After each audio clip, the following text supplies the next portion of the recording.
Hi everyone, welcome back to History Jacksonville. I'm George Farrar, and today I want to talk with you about going to the movies back in the late 1970s and the 1980s. In the late 1970s, early 1980s, I was a kid in Arlington, and the big thing to do is to go to Regency Square Mall and to go to the movie theater. And this was when Regency Square Mall was at its height of popularity. And also when we had the Regency Theatre, which had some distinctive architecture to it. Here you see, back then, some kids going to the movies. And so I had a lot of fun going to the movies back then with my father, my stepmother, and later on with my half-brother John. And so I really enjoyed this theater, and that's why I started the show off with it. By the time I was visiting it to see movies, it was a twin theater, and I really liked the seats. I liked the architecture of the round. You got a real good, had a really great experience there. The seats were very comfortable, and I remember I saw The Empire Strikes Back there, part of the Star Wars trilogy, and I believe I even saw it during the re-release in 1981.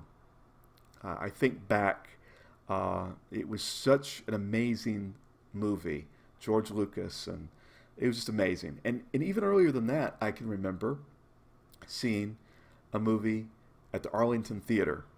Now, this is a picture of the Arlington Theatre back in the 1950s, in 1956. Okay, now, by the time I came around in the late 70s, it still kind of looks similar, but in some ways it was different, of course. And here you're seeing the 1950s cars, and so and if you notice the bicycles, it was a big place to go for kids in the neighborhood. And so I think the first movie going memory I have in Jacksonville was going to the Arlington Theater and seeing the Muppet movie.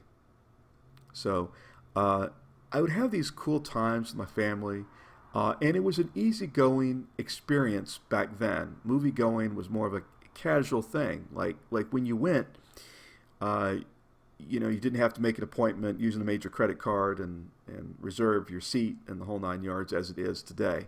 Here we see what the interior of the Arlington Theater later on looked like after it was no longer a theater. Now here we see the Town and Country Theater, and this looks to be then in the early 1980s.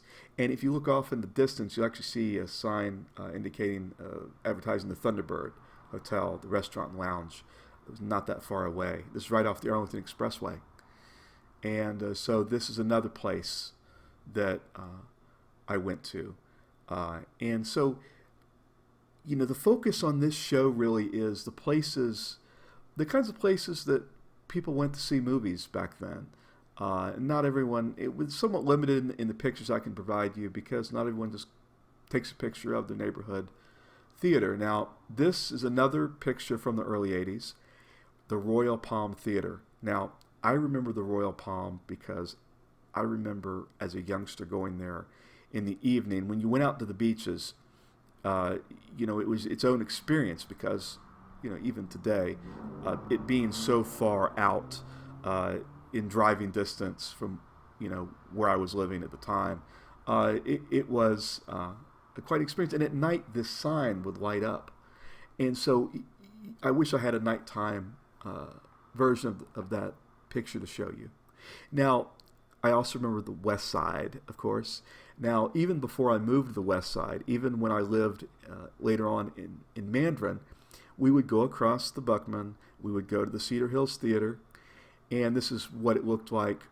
This would have been, I take it, some point in the 1960s.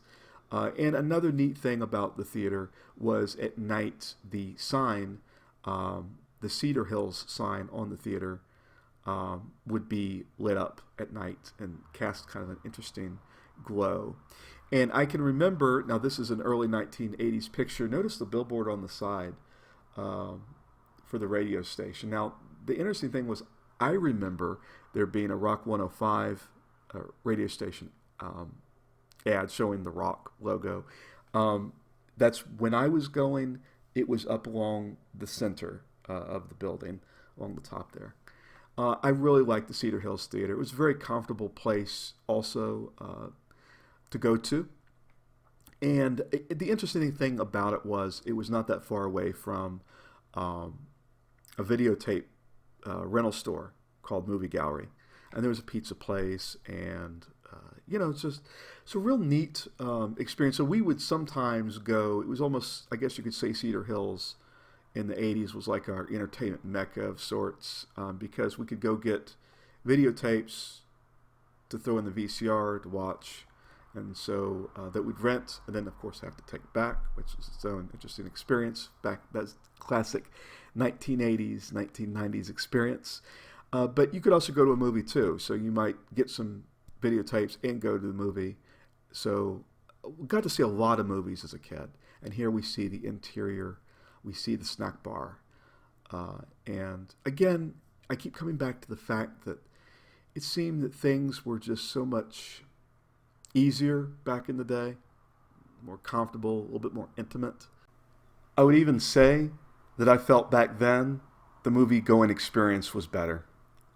I felt like when I went out, late 70s, 1980s, 1990s, it was a great experience. But when cell phones came along, smartphones came along, and the various things, the theaters got bigger. It just wasn't the same anymore. Okay, so I also have to tell you about seeing movies further down Blandon Boulevard. Yes, going into Clay County, I not only saw movies at the Orange Park Mall Theater, which still exists, but two other theaters around the mall, actually three other movie theaters around the mall that have since been demolished. One of them used to be a dollar movie theater, and for those of you who were around the 80s, you remember dollar movies. So when I started going to Kingsley Square, the movies were dollar movies. Here we see the theater, back then known as ABC Twin Theaters, when it opened in December 1976. They were playing King Kong. So I had a lot of great experiences, and so I had to go south a little bit and tell you a little bit about that as well.